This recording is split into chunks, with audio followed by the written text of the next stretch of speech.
Šalia sėdi ponas Grybauskas ir priešinasi Spirgas sako, taip negalima daryti, tai aš noriu leisti jam dabar oponuoti Kazimierui šiek tiek. Tai labas vakaras visiems, tikrai man dabar šiek tiek sunku, kad skirtingai negu bronis turiu šiek tiek miško, tai man yra labai svarbu, kaip jūs šį savo gyvenimą tvarkatės. Dabar gal keletą minčių apie tai, kas buvo šnekėta. Aš tikrai labai dėkingas Algiui, jis man kaip Seime, tai nors aš esu kaimo reikalų komitete ir dirbu tik tai srityje miškininkystės, kas susijęs su miško žeme ir panašiai.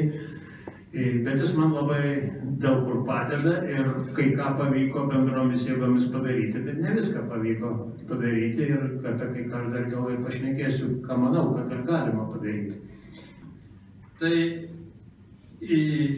vis tik tai tie 5 procentai, ko gero, galbūt ir aš tikėjausi, kad per pateikimą praeis šitas klausimas ir būčiau, aišku, registravęs pataisą, kad bent jau nuo markinės medienos reikėtų atleisti, kadangi tą 5 procentų nemokėti parduotos, kadangi tai akivaizdus faktas, kad šiuo atveju šelpia valstybė. Aš sutinku su rezoliucijos projektu, kuriame jūs rašot, kad miškininkai diskriminuojami kitų verslo sričių atžvilgių. Čia yra, mačiau, buvo Žemės ūkio rūmų atstovai. Kiek aš žinau, žemdirbiai kategoriškai pasipriešino vien labai nedideliam dalykui, kai reikėjo įvesti mokestį už tai, kad jie kombainais ir technika veža grūdus ir panašiai, vienkartinį nusipirkti mokestį, kuris galų gale grįžtų į kelius. Tai tas nevyko, kategoriškai pasipriešino, tai aš sutinku, kad miškininkai yra diskriminuojami. Tai šitoje vietoje reikia pritarti. Bet kad jūs visiškai sužlugdysit savo privatų miškų, tai tikrai netikiu. Tai gyvena miškininkai ir gyvens. Tai sakom, kad privatus miškūkis tai žlugimo riba, tai čia viškiukam politikam į priekį pasakymas. Bet ką žinai reikalingas. Tikrai neturėtumėm persistengti. O išanalizuoti mokestinę bazę mums tikrai reikėtų. Ir aš nežinau, kokią va čia konferenciją pasiūlytų išeiti. Bendraūkinės išlaidos irgi privačių miškininkam reikalingos. Jums reikia, kad šiek tiek pinigėlių, kas taip kaip pavyko padaryti, kad atsirastų vėl įrašas, kad asociacijos privačios galėtų būti remiamos, jis buvo išbrauktas. Tas sakinukas, nenoriu čia peripėti sakyti, kodėl taip atsitiko, bet dabar jis atsirado. Tai reiškia, jau jūs galite pretenduoti iš šitų pinigėlių tam tikrą dalį. Tai yra vienas niuansas ir ne tik tai šitą, o dabar kaip pasiekti, kad iš tų 15 procentų pajamų mokesčio, kuriuos jūs gaunat, ir kad šita dalis ateitų, sakykime, keliam prižiūrėti, tai būtų, nebūtų taip yra blogai, bet apie tai reikia pagalvoti. Tai yra jau kito įstatymo reikalas, bet apie jį reikėtų pagalvoti. Dabar dar kelių priežiūros tvarkos ir dar keletą tokių gamybinių reikalų, kuriuos aš norėčiau su jumis pasidalinti. Taip, jūs labai atsakingai turėtumėte skirti atstovus į komisijas. Ir neduoti ramiai gyventi nei urėdui, kurioje teritorijoje esat, kadangi aš irgi 7 metus išdirbęs urėdui ir žinau, čia urėdai labai skiriasi. Man, pavyzdžiui, miško aš niekad neskyriau, ar jis privačiam ar valstybiniam miške.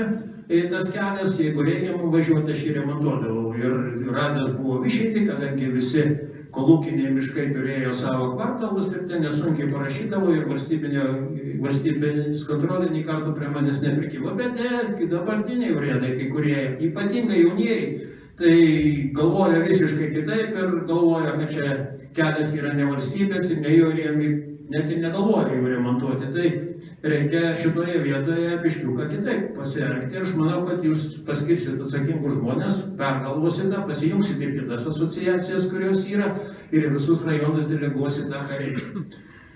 Noriu pasakyti, kad pirmutinis variantas į tos kelių priežiūros tvarkos buvo daug geresnis ir mums gaila, kad jo nepavyko apginti. Pasakysiu kur.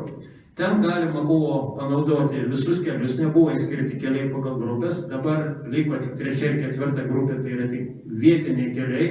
Savivalda liko miškuose su savomis problemomis toliau viešuose keliuose, kas kai kuriuose savivaldybėse netiek ir mažai užima.